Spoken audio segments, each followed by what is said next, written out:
승무패 차차 적중 내역입니다. 1월 달도 대박 나봅시다. 금일 창원 LG 대 한국가스공사 시작하겠습니다. LG는 최근 경기에서 정관장에 패하며 2위 자리에서 내려왔다. SK와 KT 등 통신사 라이벌 팀들이 연승에 성공하며 치고 나왔는데 마레이의 결장 공백이 컸다. 후안 텔로가 직전 경기에서 더블더블에 성공하긴 했지만 외곽을 더 선호하는 선수기에 리바운드에서 밀렸다. 그래도 부상 정도가 크지 않고 쉬었던 마레이가 돌아올 것이 유력한 이번 경기기에 팀 특유의 경기 운영을 할 수 있을 것이다. 가스공사는 목요일 경기에서 정관장을 제압했다. 농구형 신경기에서 부상을 당했던 벨랑겔과 김낙현이 모두 출전하며 몸 상태에 문제가 없음을 증명했고 니콜슨이 다시 한번 30점을 넘겼다. 이대현이 무득점에 그쳤음에도 승리했는데 신승민이 10점을 기록했고 차바위의 외곽포도 필요한 순간 들어갔다.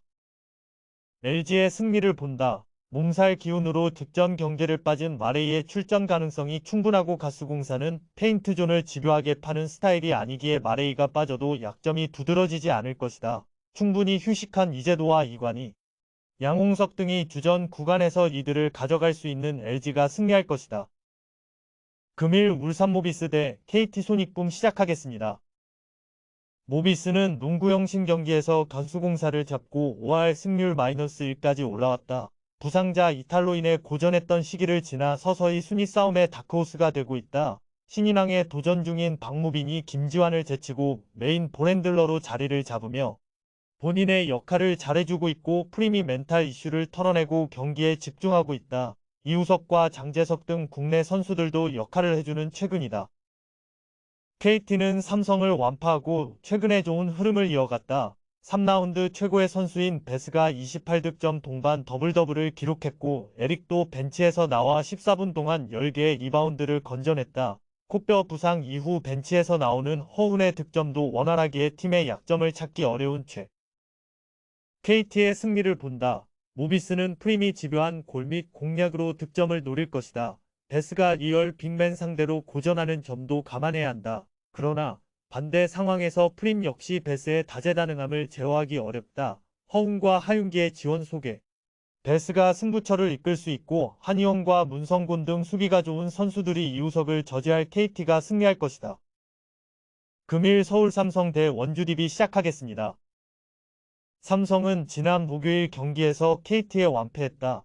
부상 여파가 있는 코번이 두 경기 연속 결장한 경기였는데 경기 내내 상대에게 압도당했다. 코번과 이원석의 동반 결장 속에 팀 리바운드에서 상대에 뒤졌고 레인을 제외하면 10득점 이상을 해준 선수가 없었다. 이정현이 적극성을 보이긴 했지만 팀 자유투가 10개가 되지 않기도 했다.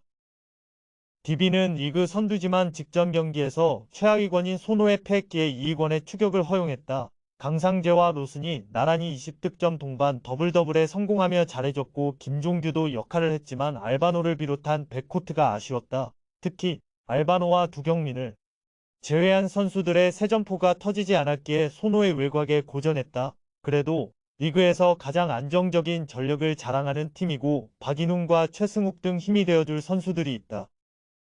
DB의 승리를 본다. 삼성은 코번이 큰 부상이 아니기에 이번 홈경기에 돌아올 수도 있다. 그러나 이원석의 부재와 국내 빅맨의 부진 속에 그의 부담이 너무 크고 DB의 트리플 포스트 상대가 쉽지 않다. 알바노와 두경민의 외곽 지원도 있을 DB가 승리할 것이다. 금일 한국전력 대 OK금융 시작하겠습니다. 한전은 대한항공 원정에서 풀세트 접전 끝에 승리했다. 블로킹에서 크게 뒤졌을 뿐 아니라 서부에서도 상대보다 득점이 적었지만 범실이 적었기에 승리할 수 있었다. 공격 성공률도 돋보였는데 신영석과 조근호 등 중앙 선수들이 70% 이상의 성공률로 20점 가까이를 합작했고 서재덕이 13점을 해줬다. 현태 상대로 고전하며 주춤한 시기가 있었지만 순위 경쟁팀을 제압하고 다시 선두권 추격에 나섰다. OK는 직전 경기에서 연승을 달리며 2위로 올라선 삼성화재를 제압했다. 풀세트까지 가는 접전 경기였는데 이번 시즌 최고의 활약을 한 레오가 경기를 지배했다. 서부 5득점과 블로킹 2득점 포함 47점을 성공한 레오가 공격 성공률 71%를 기록하며 상대 수비진을 초토화했고 바야르사이안과 신호진 등이 블로킹으로 3득점을 해냈다. 한전의 승리를 본다. OK는 부용찬과 조국기가 나서는 수비 라인이 매우 탄탄한 팀이다. 그러나 복귀한 차지환을 비롯해 신호진과 송이채 등 사이드 공격수들의 득점이 나오지 않고 있다. 임성진과 서재덕이 퀵오픈으로 타이스위. 부담을 덜어줄 한전이 승리하고 연승에 성공할 것이다. 금일 대전 정관장 대 GS칼텍스 시작하겠습니다. 정관장은 시즌 최고의 경기를 한 이소영을 앞세워 도로공사 원정에서 승리했다.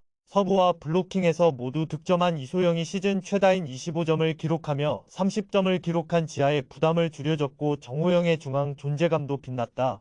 메가가 부진한 경기였지만 이소영이 고이진 감독의 기대에 부응하며 앞으로 분위기 반등을 예고했다.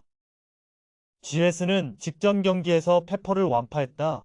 경기 이후 데일리 MVP에 선정된 세터 이윤신이 경기를 안정적으로 운영하며 라이트의 실바를 잘 활용했고 강소희에게는 퀵오픈과 시간차 등을 섞어주며 상대 수비를 폭격했다. 문제가 되던 아웃 사이드 히터 한자리는 빠른 스윙으로 상대 블로킹 벽을 공략하는 유서연이 좋은 역할을 해주고 있다. 정관장의 승리를 본다. GS는 강소희와 실바로 이어지는 듀오가 흥국생명 이상 가는 화력을 보이고 있다. 그러나 정대영과 한수지 등 베테랑 미들블로커 듀오가 속공과 이동공격 등으로 득점하지 못하기에 사이드 비중이 높다. 정호영과 박은진이 높이로 상대 중앙을 공략할 것이고 살아난 이소영이 삼각편대의 축 역할을 해줄 정관장이 승리할 것이다. 금일 조합픽은 모두 무료로 보내드렸습니다. 못 받으신 분들 및 궁금하신 분들은 영상 아래 고정 댓글로 편하게 말 걸어주세요.